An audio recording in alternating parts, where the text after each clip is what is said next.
الحمد للہ رب العالمین والصلاة والسلام على سید الانبیاء والمرسلین وعلى آلہ واصحابہ اجمعین الى یوم الدین۔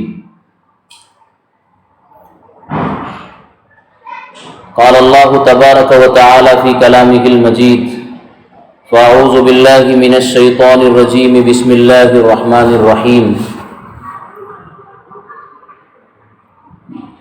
من عمل صالحا من ذکر وانثى وهو مؤمن فلنحيينه حياة طيبة۔ وقال تبارك وتعالى واما من خاف مقام ربه ونهى النفس عن الهوى فإن الجنة هي المأوى۔ صدق اللہ العظیم۔ قابل احترام معزز بہنوں اور خواتین اسلام، ہم سب سے پہلے اللہ رب العزت کا شکر ادا کرتے ہیں کہ ہمارے خالق و مالک اللہ رب العزت نے ہمیں علم کی روشنی لینے کے لیے جامعہ جیسے عظیم دینی ادارے میں پہنچنے کی توفیق عطا فرمائی ہے۔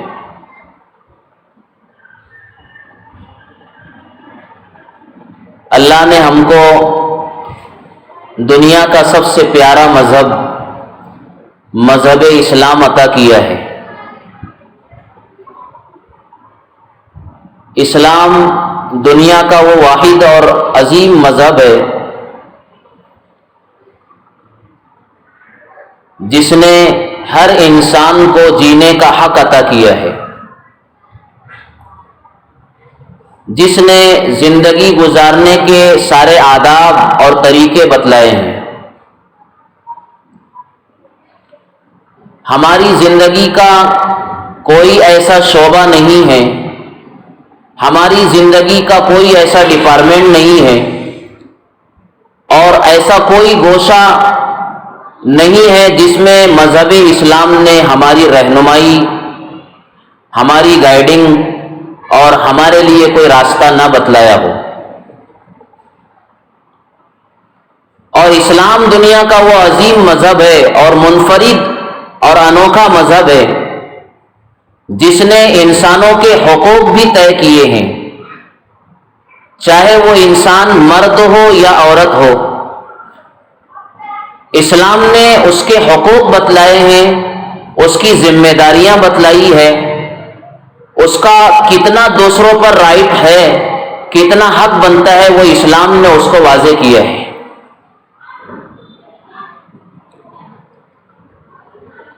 اور مذہب اسلام یہ چاہتا ہے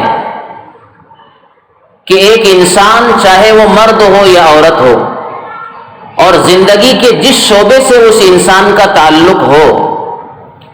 وہ اپنی زندگی میں دوسرے کے حقوق کو دینے والا بنے اور دوسروں کے حقوق کو جو اس کے ذمے اسلام نے ڈالے ہیں اور رکھے ہیں، اپنے حقوق کو لینے سے زیادہ فکر اسے دوسروں کے حقوق کو دینے کی ہونا چاہیے۔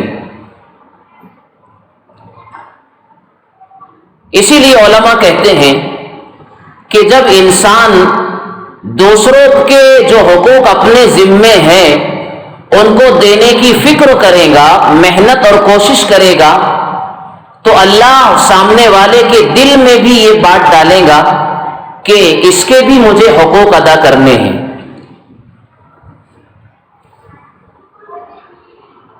قابل احترام بہنوں، اس دنیا میں اللہ تعالیٰ نے مردوں کی ذمہ داریاں کچھ اور رکھی ہیں اور عورتوں کی ذمہ داریاں کچھ اور رکھی ہیں۔ ان ذمہ داریوں کو سمجھنے سے پہلے ہم پہلی بات تو اپنے ذہن و دماغ میں یہ بٹھائیں، پیوست کریں کہ دنیا میں اسلام جب سے آیا ہے، مذہب اسلام نے عورتوں کو، خواتین کو عزت کا مقام دیا ہے، انہیں ان کے واجب اور ضروری حقوق دلوائے ہیں، اور اللہ رب العزت نے اپنے نبی حضرت محمد صلی اللہ علیہ وسلم کے واسطے سے جہاں بہت سارے احکامات، بہت ساری تعلیمات مردوں کے لیے بیان کی ہے، وہیں پر شریعت مطہرہ میں، قرآن و حدیث کی تشریحات میں اللہ رب العزت نے اور ان کے پیغمبر صلی اللہ علیہ وسلم نے عورتوں کے مقام، ان کے مرتبے اور ان کے عزت و وقار کو بھی بیان کیا ہے۔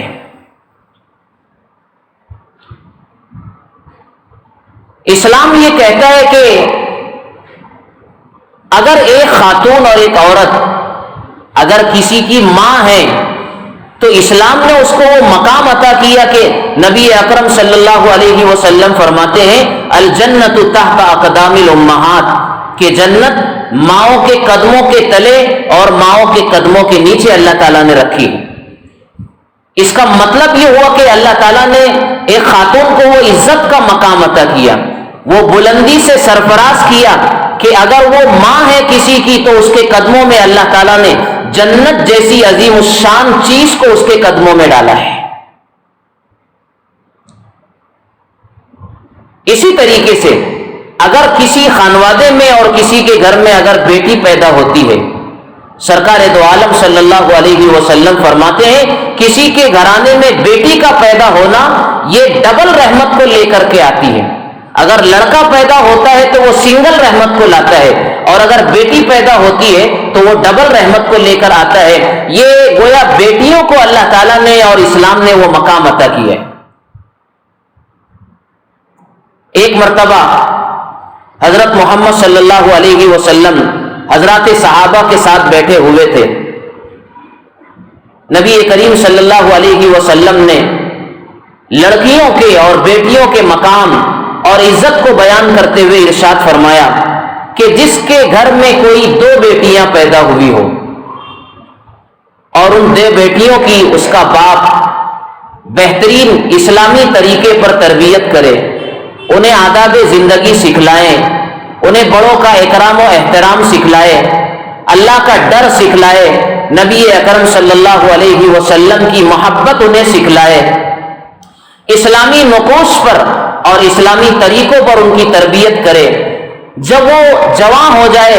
اور شادی کی عمر کو پہنچ جائے اور یہ باپ ان بچیوں کا دیندار گھرانے میں، با اخلاق گھرانے میں کسی شریف طبیعت والے لڑکے سے اس کا نکاح اور شادی کر دے، رسول اللہ صلی اللہ علیہ وسلم ایسے باپ کے لیے بیان فرماتے ہیں کہ جو 2 بیٹیوں کو اس طرح سے پالے کہ اسلامی آداب پر ان کی تربیت کرے، نیک گھرانے میں اور اخلاق والے گھرانے میں ان کا رشتہ کرا دے، میں ایسے باپ کے لیے جنت کی ضمانت اور گارنٹی لیتا ہوں۔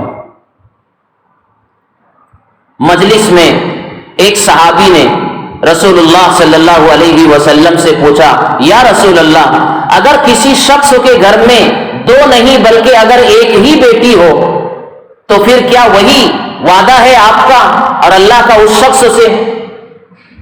نبی پاک علیہ الصلوۃ والسلام نے فرمایا کہ ہاں، جس کے پاس ایک ہی بیٹی ہو اور وہ بہترین اسلامی آداب کے مطابق اس کی تربیت کرے اور اچھی جگہ نیک گھرانے میں اس کا رشتہ کرا دے، میں اس شخص کے لیے بھی جنت کی ضمانت دیتا ہوں۔ معلوم یہ ہوا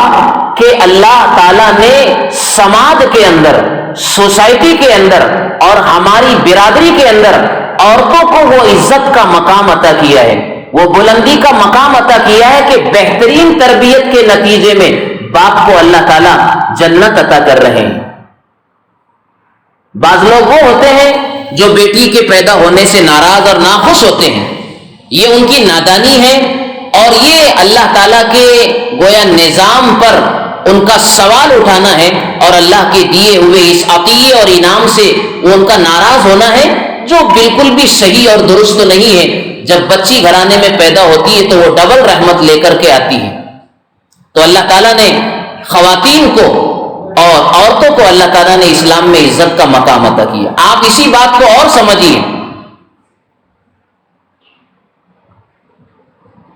کہ میراث میں ہماری شریعت میں عورتوں کو حصے دار بنایا ہے۔ اگر باپ کا انتقال ہو جائے اور اس کے بیٹے بھی ہو اور بیٹیاں بھی ہو تو ہماری شریعت کہتی ہے للذکر مثل حظ الانثیین، کہ باپ کی میراث میں چھوڑی ہوئی پراپرٹی میں اور جائیداد میں ایک بیٹے کو ایک بیٹی کو جتنا ملتا ہے، ایک اس کا ڈبل اس کے بھائی یعنی بیٹے کو ملے گا، یا ایک بیٹے کو جتنا ملتا ہے اس کا سنگل حصہ ہماری شریعت نے بیٹیوں کا بھی باپ کی چھوڑی ہوئی میراث میں رکھا ہے۔ تو اگر ذہن و دماغ میں اگر یہ خیال کسی کے کبھی آئے کہ مردوں کو اللہ تعالیٰ نے آزادی عطا کی ہے، مردوں کو عزت کا مقام عطا کیا ہے کہ یہ جماعت کی امامت کرتے ہیں، ملک کی سربراہی کرتے ہیں اور ان کو اور بھی اعلیٰ منصب اسلام اور شریعت نے عطا کیے ہیں، تو کہیں دل میں کبھی یہ خیال کسی کے اگر آتا ہو کہ ہمیں تو گھروں میں بیٹھنے کا حکم دیا گیا اور ہمیں وہ عزت کا مقام نہیں دیا گیا، گویا کہ ہمیں عورت بنا کر کے اللہ تعالیٰ نے نعوذ باللہ، ہم یہ بات کہنے سے اللہ کی پناہ چاہتے ہیں کہ اللہ تعالیٰ نے ہمارے ساتھ کسی طرح کوئی ناانصافی کا معاملہ کیا ہے۔ اگر کسی خاتون اور کسی بچی اور بیٹی کے ذہن و دماغ میں اگر یہ بات آتی ہے تو یہ شیطانی خیال ہے، اللہ کے نظام پر انگلی اٹھانا ہے۔ اللہ نے اگر عورت بنایا ہے، خاتون بنایا ہے، تو اللہ تعالیٰ نے اس کے لیے عزت کے بہت اونچے مقام رکھے ہیں، اور آخرت کی کامیابی کا دار و مدار تو اللہ سے ڈر کر کے زندگی گزارنے پر ہے۔ چاہے وہ مرد ہو چاہے وہ عورت ہو، اگر اس کے دل میں اللہ کا خوف نہیں ہے، اپنے دوبارہ آنے والی جو زندگی آخرت کی ہے اس میں اپنی اس دنیا کی زندگی کے حساب و کتاب کا احساس اگر نہیں ہے، گناہوں سے بچنے کی اگر اسے عادت نہیں ہے، چاہے پھر وہ مرد ہو چاہے پھر وہ عورت ہو، اللہ کے یہاں اس کی پکڑ ہوگی۔ اللہ کے نزدیک اونچا مقام تو اللہ سے ڈر کر کے زندگی گزارنے کی بنیاد پر ملتا ہے۔ یہ تو ہماری وہ پہلی بات ہے جو ہمیں بہت اہتمام کے ساتھ ذہن دماغ میں بیٹھانا ہے کہ اللہ تعالیٰ نے اور شریعت اسلام نے عورتوں کو بہت اونچا مقام عطا کیا ہے۔ دوسری بات ہم یہ سمجھیں کہ ذمہ داریاں ہماری شریعت میں الگ الگ ہیں۔ مردوں کی ذمہ داریاں کی نوعیت اور قسم الگ ہے، اور عورتوں کی جو ذمہ داریاں ہماری شریعت نے اور اسلام نے ڈالی ہے وہ عورت الگ ہے۔ مردوں کی ذمہ داریاں باہر کی ہے اور عورتوں کی ذمہ داریاں وہ گھر کی ہے۔ مردوں کی ذمہ داریوں میں وہ حلال روزی کو کمانا ہے اور اپنے پریوار کو سنبھالنا ہے، اپنے بیوی اور بچوں کے حقوق کو ادا کرنا ہے، اور اسی طریقے سے گھر والوں کو اللہ کے احکام پر ڈالنا اور انہیں خوف خدا یاد دلاتے رہنا ہے۔ اور اگر گھر کے افراد، فیملی کے ممبران اگر کسی غلط طریقے پر اگر زندگی گزارنے کی طرف اگر وہ جا رہے ہیں اور گھر کے ذمہ دار مردوں کو اگر اس بات کا پتہ ہے تو اس کی یہ شرعی ذمہ داری بھی ہے، سماجی ذمہ داری بھی ہے کہ وہ گھر والوں کو، چاہے وہ اس کی بیوی ہو چاہے وہ اس کی بیٹی ہو چاہے وہ اس کی بہن ہو چاہے وہ اس کی اور اولاد ہو، انہیں اس گناہ سے اور غلط طریقے زندگی سے بچانے کی بھرپور کوشش کرنا ہے، جس میں مرد اپنی طاقت کے مطابق اپنے پاور کو استعمال کرنے کا حق رکھتا ہے۔ شریعت نے یہ ذمہ داری اس کو دی ہے۔ اس کے برخلاف عورتوں کی ذمہ داریاں شریعت نے کیا رکھی ہے؟ تو ہمیں معلوم ہونا چاہیے کہ سب سے پہلی اور بنیادی بات تو مستورات کے لیے، خواتین کے لیے مذہب اسلام نے جو طے کی ہے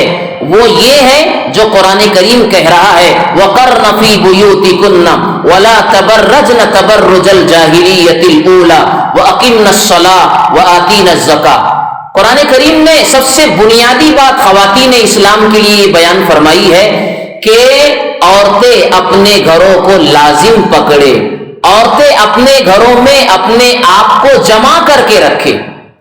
حضرات علماء مفسرین کہتے ہیں کہ عورتوں کو اپنے گھر میں رہنا اور بلا ضرورت گھر سے باہر نہ نکلنا یہ ان کی شرعی اور سماجی ذمہ داری ہے۔ اس لیے کہ حدیث پاک میں آتا ہے جب کوئی خاتون بلا ضرورت اپنے گھر سے قدم نکالتی ہے اور باہر جاتی ہے تو شیطان اس کے پیچھے وسوسے ڈالنے کے لیے لگ جاتا ہے، اور جب وہ بے آبرو ہو کر اور بے پردہ ہو کر کے باہر نکلتی ہے تو شیطان گندی نگاہوں کو اس کی طرف، مردوں کی گندی نگاہوں کو اس کی طرف متوجہ کرتا ہے، اور گناہ کے خیالات اجنبی مردوں کے دل اور دماغ میں ڈال کر کے اس خاتون کو بے عزت اور ذلیل کیا جاتا ہے۔ اس لیے پہلا کام جو شرعی ذمہ داری میں قرآن بتلا رہا ہے وَقَرْنَ فِي بُيُوتِكُنَّ، کہ ہمیں اپنے گھروں میں رہنا ہے، بلا ضرورت شدیدہ، سخت ضرورت کے بغیر باہر نہیں نکلنا۔ اس میں ہماری عزت ہے، اس میں ہماری آبرو بھی سلامت ہے۔ دوسری بات جو مستورات اور خواتین کے لیے شریعت کی ذمہ داری ہے وہ یہ ہے کہ اپنے گھر میں رہ کر کے اپنے امور خانہ داری یعنی گھر کے تمام کاموں کو سلیقے اور قرینے سے انجام دینے کے بعد اگر اللہ تعالیٰ نے اولاد کی نعمت سے اگر مالا مال کیا ہے تو ان کو ان کی بہترین تربیت کرنا، یہ عورتوں کی ذمہ داری میں۔ عورتوں کی ذمہ داری میں کمانا نہیں ہے۔ آج یہ فیشن چلا ہوا ہے اور یہ یورپ سے آنے والا یہ کلچر جس کو ہم مغربی کلچر کہیں گے، مغربی تہذیب کہیں گے، کہ جنہوں نے آزادی نسواں کے نام پر یعنی عورتوں کی آزادی کا دنیا میں نعرہ لگایا اسلام کے مقابلے میں، اور دنیا کی خواتین کو یہ دھوکہ اور یہ جھانسا دینے کی کوشش کی انہوں نے کہ اسلام نے عورتوں کو گھروں میں بیٹھنے کا حکم دیا ہے، نعوذ باللہ اسلام نے ان کو حق کو چھینا ہے، ان کی آزادی پر پابندی لگائی ہے۔ اس طریقے کی باتیں خواتین اسلام کے خواتین کے ذہن و دماغ میں ڈال کر کے انہوں نے مستورات کو اور خواتین کو دھوکہ دینے کی کوشش کی ہے۔ آج مغربی کلچر آزادی نسواں اور عورتوں کی آزادی کے نام سے اس قدر آگے بڑھ گیا کہ معزز خواتین کو، باوقار خواتین کو، عزت و آبرو کے گھرانوں سے تعلق رکھنے والی خواتین اور مستورات کو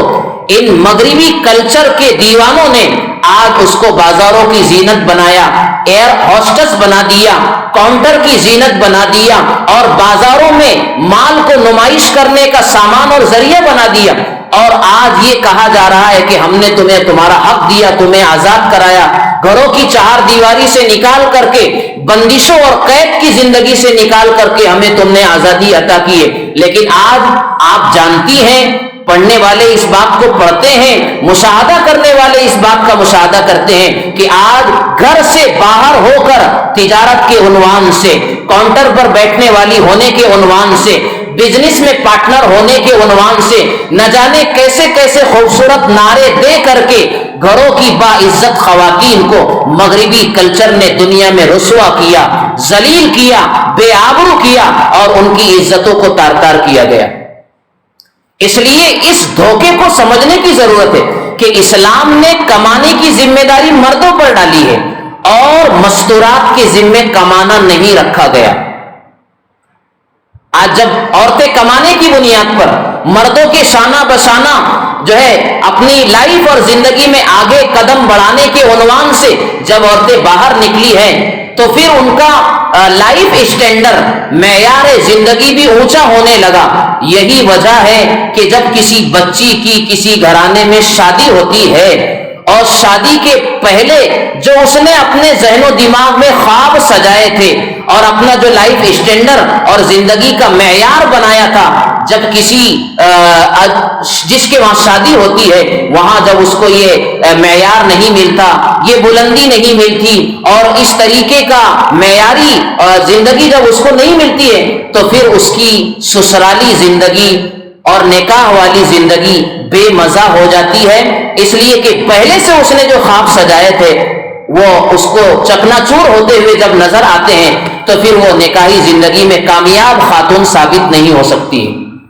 لیکن یہ شیطانی دھوکہ ہے. اس لیے شادی سے پہلے ایک خاتون کی کیا ذمہ داری ہو سکتی ہے اور اللہ رب العزت نے کسی خاتون کو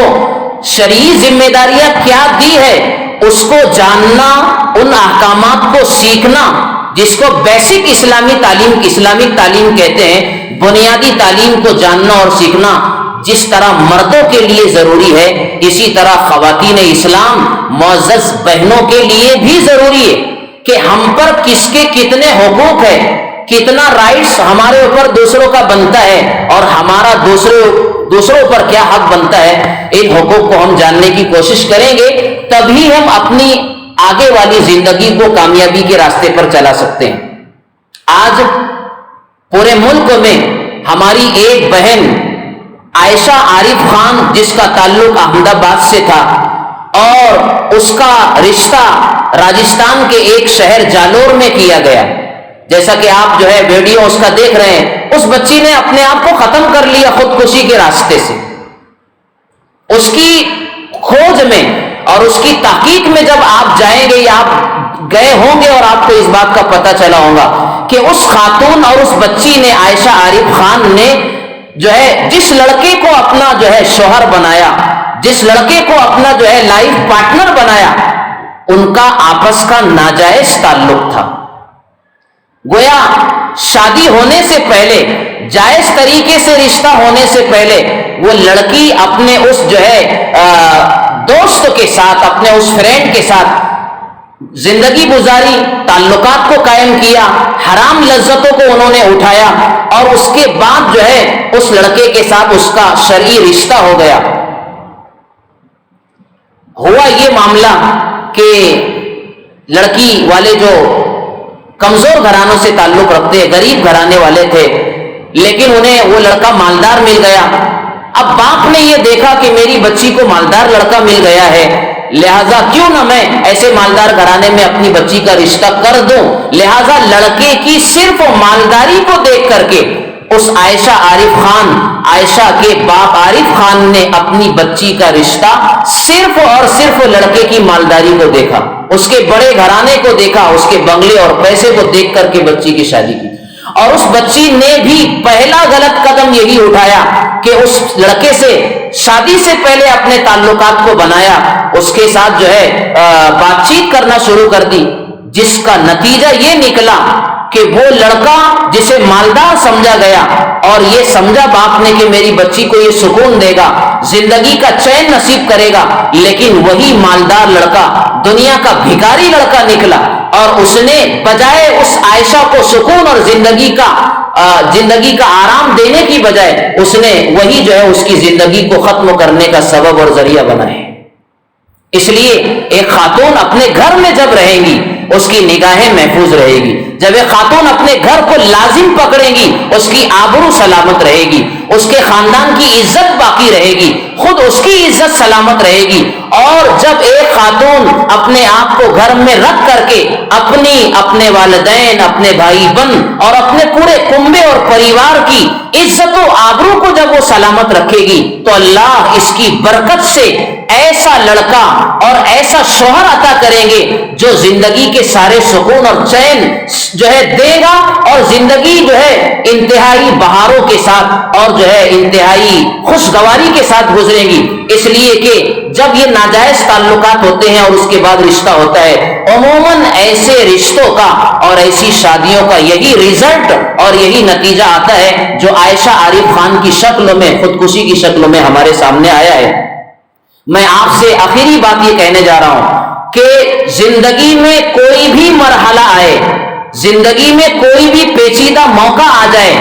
چاہے وہ مسئلہ اپنے والدین کے ساتھ ہو, چاہے وہ مسئلہ اپنے بھائی بہنوں کے ساتھ ہو, چاہے نکاح اور شادی ہونے کے بعد مسائل اگر اپنے سسرالی رشتہ داروں کے ساتھ ہو, اپنے شوہر کے ساتھ ہو یا کسی اور کے ساتھ ہو, کسی بھی مسئلے کا حل ہماری شریعت نے خودکشی کو نہیں بتلایا ہے.